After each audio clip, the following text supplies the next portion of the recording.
Hello everyone, welcome to my channel maths with कुंडे।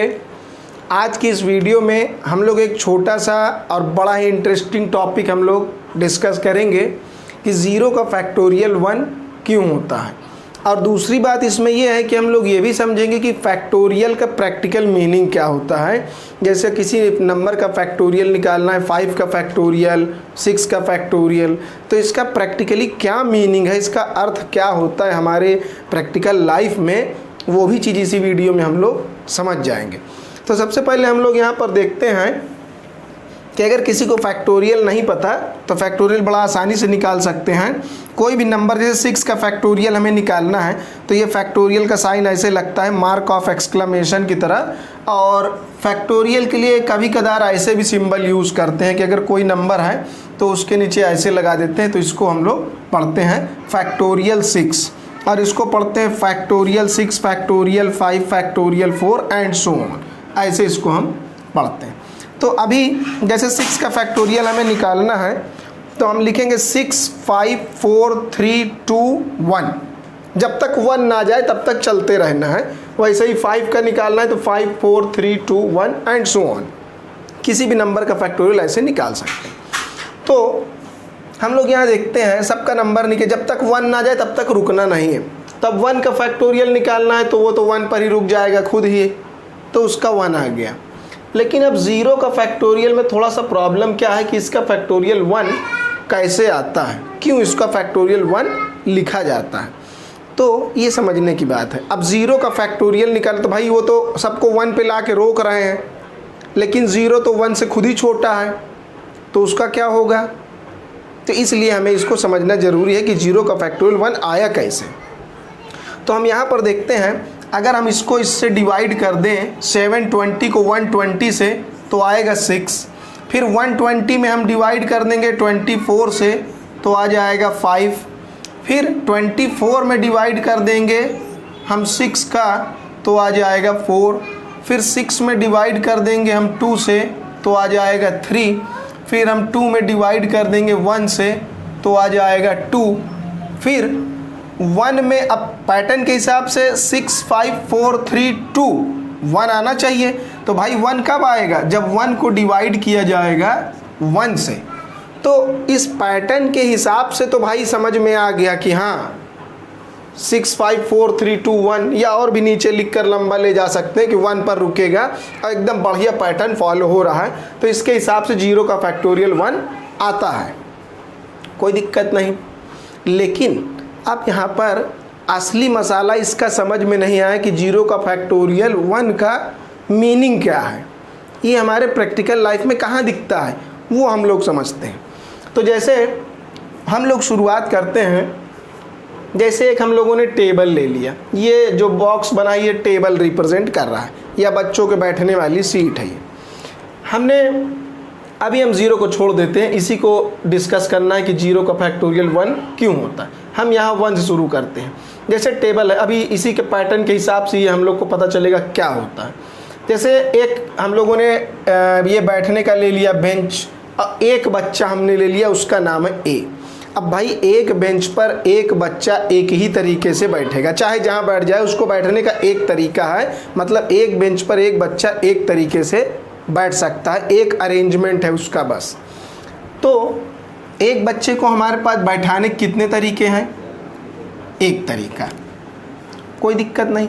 अच्छा, अब 2 बच्चे आ गए तो वो 2 तरीके से बैठ सकते हैं, झगड़ा करेंगे, नहीं मैं पहले बैठूंगा, नहीं मैं पहले बैठूंगा। तो ए के बाद या तो बी बैठे, या तो बी पहले बैठे उसके बाद ए। तो 2 बच्चे को 2 तरीके से बैठाया जा सकता है। अच्छा, अब 3 बच्चे आ गए तो और कॉम्प्लिकेशन थोड़ा बढ़ गया। तो अब जैसे ए पहले बैठ गया, उसके बाद हम बी सी को बैठा सकते हैं, या ए के बाद हम सी बी को। वैसे ही हम बी से स्टार्ट करें तो बी के बाद ए सी को, या तो बी के बाद सी ए को। फिर हम सी से स्टार्ट करें तो सी के बाद ए बी और सी के बाद बी ए। तो ऐसे 1 2 3 4 5 6 तरीके से ये लोग सीट पर बैठ सकते हैं, किसी भी चीज़ का अरेंजमेंट कर सकते हैं।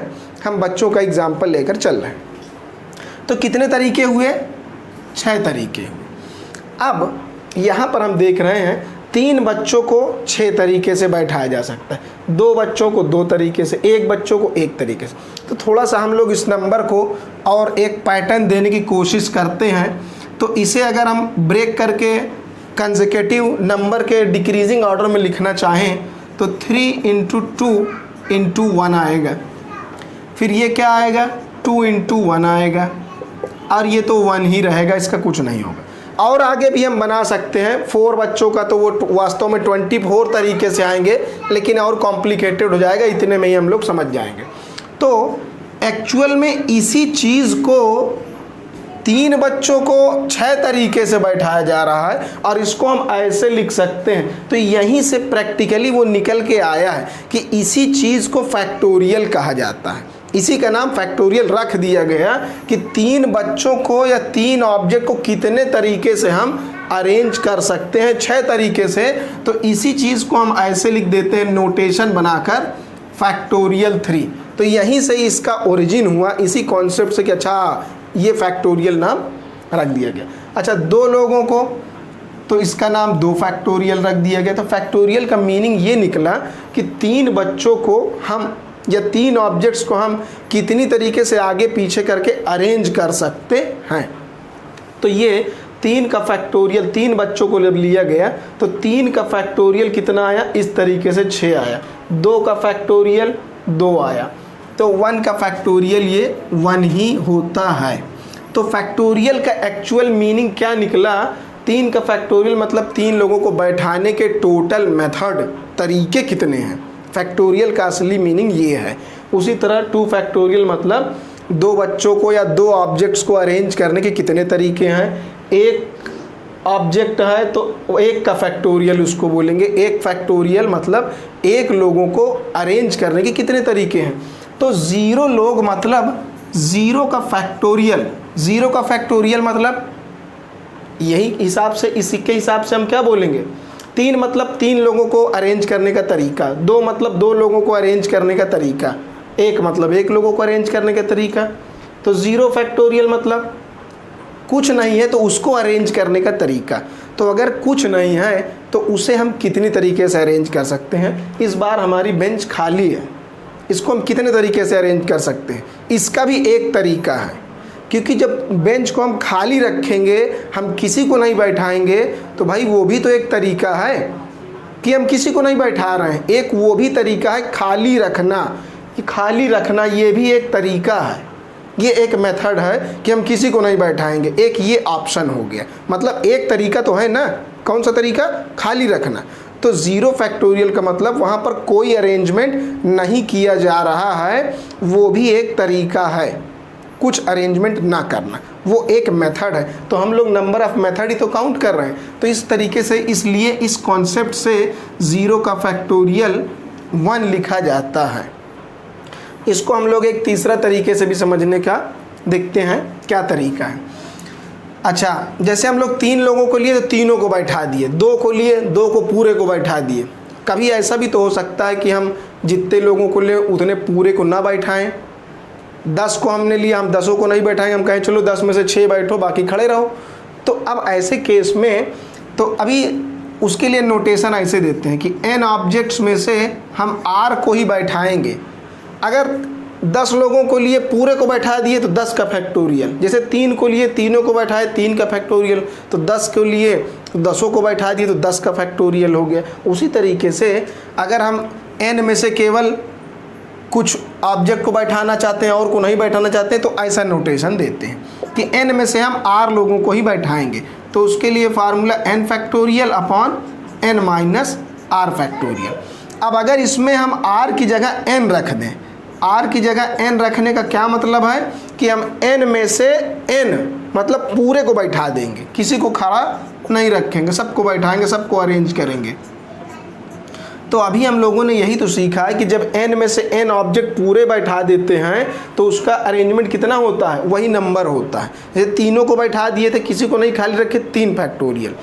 n में से n पूरे को बैठा दिए तो n फैक्टोरियल, और यहाँ नीचे n में से n गया 0 फैक्टोरियल, तो 0 यहाँ आ जाएगा n फैक्टोरियल और ये इसके नीचे आ जाएगा, तो ये कैंसिल हो गया। तो इस तरीके से 0 का फैक्टोरियल भी 1 हम लोग निकाल सकते हैं। लेकिन सबसे मोस्ट सेटिस्फाइंग ये वाला हमारा है, इससे प्रैक्टिकल मीनिंग हमें पता चलती है।